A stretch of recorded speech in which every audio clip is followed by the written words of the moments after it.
La redada de los peces. En la mañana del viernes de esta misma semana, al estar Jesús enseñando junto al lago, la multitud tanto se le fue acercando que prácticamente lo empujó hasta la orilla misma. Entonces llamó Jesús con un gesto a unos pescadores que estaban cerca de allí en una barca, para que fueran a rescatarlo. Subiendo a la barca, continuó pues enseñando a la multitud congregada más de 2 horas.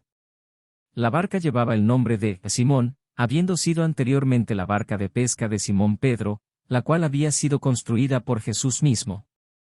Esta mañana usaban la barca David Zebedeo y 2 de sus socios, que acababan de volver después de una noche de pesca infructuosa en el lago.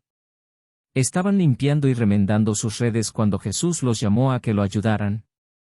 Cuando terminó Jesús de enseñar a las gentes, dijo a David: «Como hubisteis de interrumpir vuestro trabajo para acudir en mi ayuda, dejadme ahora trabajar con vosotros. Vamos a pescar. Vayamos allí, donde las aguas son profundas, y arrojad las redes». Pero Simón, uno de los ayudantes de David, respondió: «Maestro, no vale la pena. Trabajamos toda la noche, y nada pescamos. Sin embargo, si es tu voluntad, iremos a donde es hondo y arrojaremos las redes». Simón estuvo dispuesto a seguir las instrucciones de Jesús porque su amo David así se lo indicó con un gesto.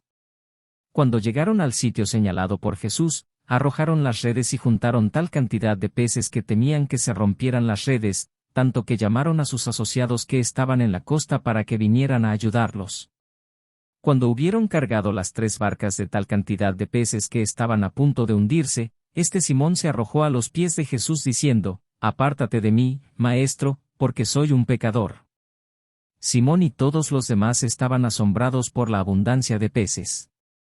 Desde ese día, David Zebedeo, Simón y sus asociados abandonaron sus redes y siguieron a Jesús. Pero no había sido esta en ningún sentido una pesca milagrosa. Jesús era un observador atento de la naturaleza, era, a la vez, un pescador experto y conocía los hábitos de los peces en el mar de Galilea. En esta ocasión, se limitó a señalar a estos hombres el sitio al que generalmente convergían los peces a esa hora del día. Pero los seguidores de Jesús siempre lo consideraban un milagro.